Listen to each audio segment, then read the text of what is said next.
Hello, WiLLo Davis. How's it going? We're trying something different today. I got the idea, the format for this video from a video by iDubbbz. I think I'd kill him. Next up, we have the subway pedophile. He posted recently. I've seen this before, but I got this thermometer here, this chart, a visual graph. We're gonna find different people in the Amberverse, the ALR spectrum, and we're gonna decide if I could take them in a fight or not. So as you can see in the middle here, it would be like, you know, a fair fight, anyone's call. Over on the right, it's nice and green. It would be assumed I would win. On the left, we got they destroy me. You know, not looking good, not very likely for me to come out victorious. And then anything in between, the lines are just there for help. Before we begin, yes, this is absolutely a joke. I don't intend on fighting anyone. This is for entertainment purposes only. Let's start low here. Let's go ahead and start with Destiny. I'm not gonna lie, Destiny's pretty small. I think under most circumstances I could probably take her. Only things to worry about, very low center of gravity. If she can get me down on the ground, you know, it might not be too good. She might be able to take a hit or two. She might have some high defense. But I think in the end I would come out victorious. So we can go ahead and drop here somewhere in the realm of she'd put up a slight fight. I'll put her like there. Next, how about Becky? Becky has probably thrown a punch or two in her life. I don't know. I could just see it. Maybe in defense, maybe not. Let's see. I don't know. I think Becky's pretty tough. I think I might be in a little bit of trouble. I think it's probably pretty fair. I do have some height on her. She probably has a little more bulk on her than me. I'm gonna go. It's mostly fair, but I'm a little worried. We'll go with that. Next, Ricky. Because he's the dude. He's the working, laboring man. I mean, my last job was like a warehouse type of thing. I've done all sorts of stuff like that, but he's like farming life, all that. He's a seasoned warrior, I bet. I think at first he may appear sensitive, but when it really came down to it, I think he would really be able to hold his own and get defensive. So I'm thinking it's probably not likely. See, the problem is when I'm doing this, I kind of also have to on the fly decide like where they fit in line with everyone else, because like, you know, like I can't say like Becky would win in a fight against Ricky. That's a little different because like some of these people have strength and weaknesses that other people in this line here may be able to take advantage of better than I could, you know?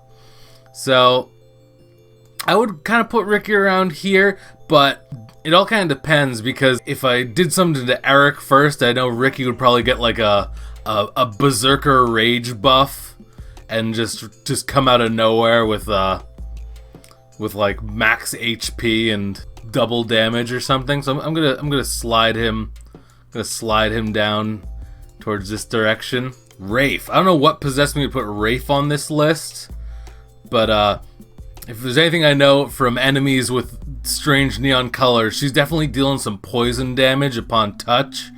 And not only that, she really seems like she wants to like speak to my manager or something. So there's definitely potential for more damage down the road, even if you end up winning the fight.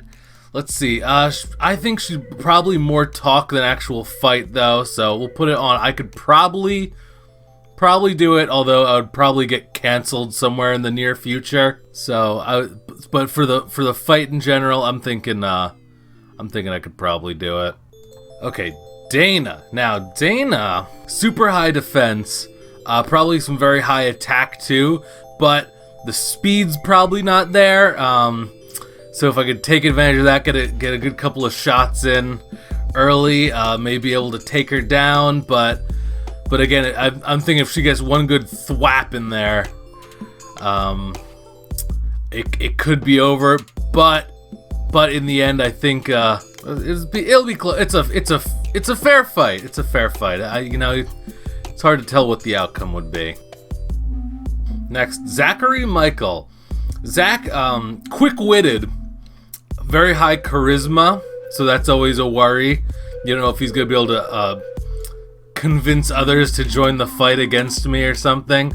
I don't know how much actual attack power there is. He does have some pretty good height on me, but yeah, I really don't know how well he's going to be able to take a hit. I'm going to let's put him over by Rafe. Would he beat Rafe? I'll scooch him forward a little bit. There, like that. There we go.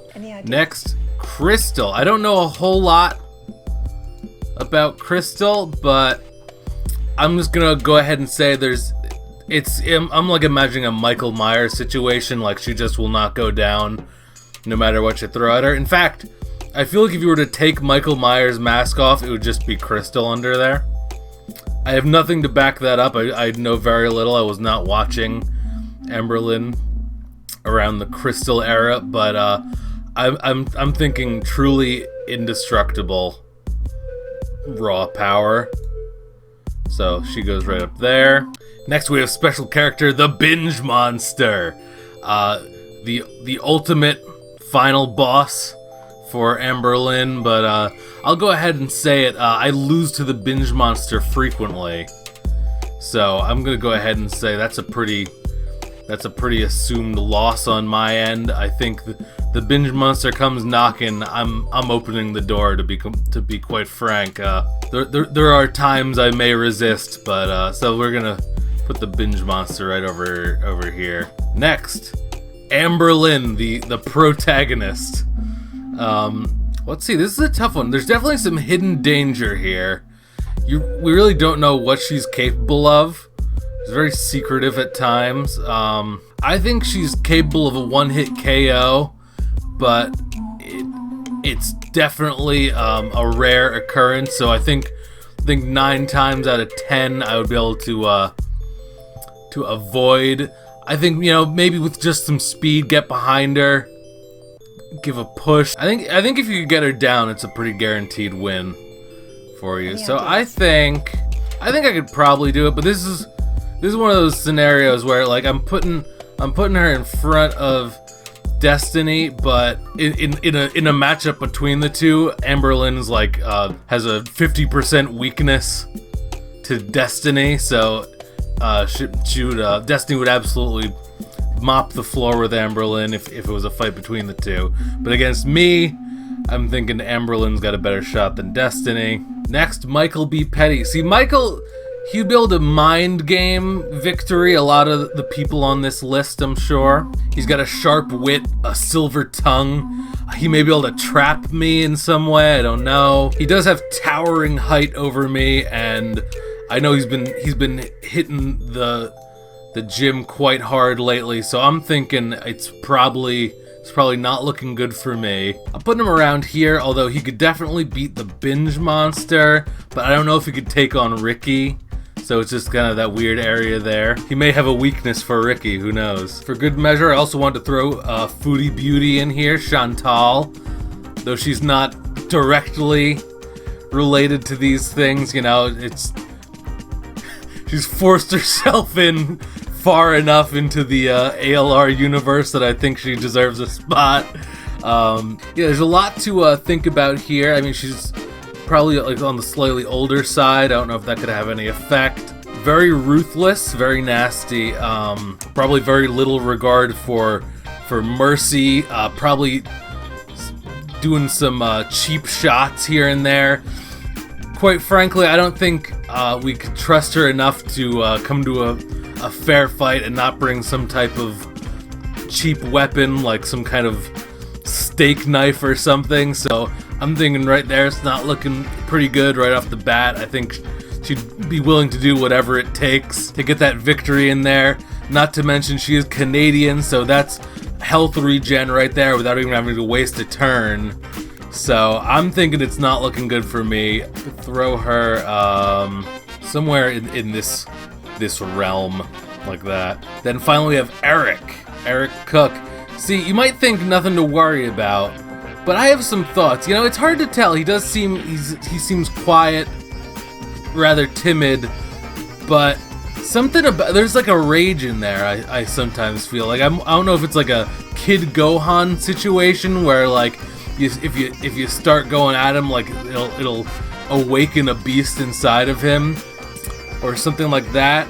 Plus, anytime you're coming at Eric, I'm thinking if you're attacking Eric and you're in Ricky's line of sight, that's a pretty good chance that you're gonna aggro Ricky as well.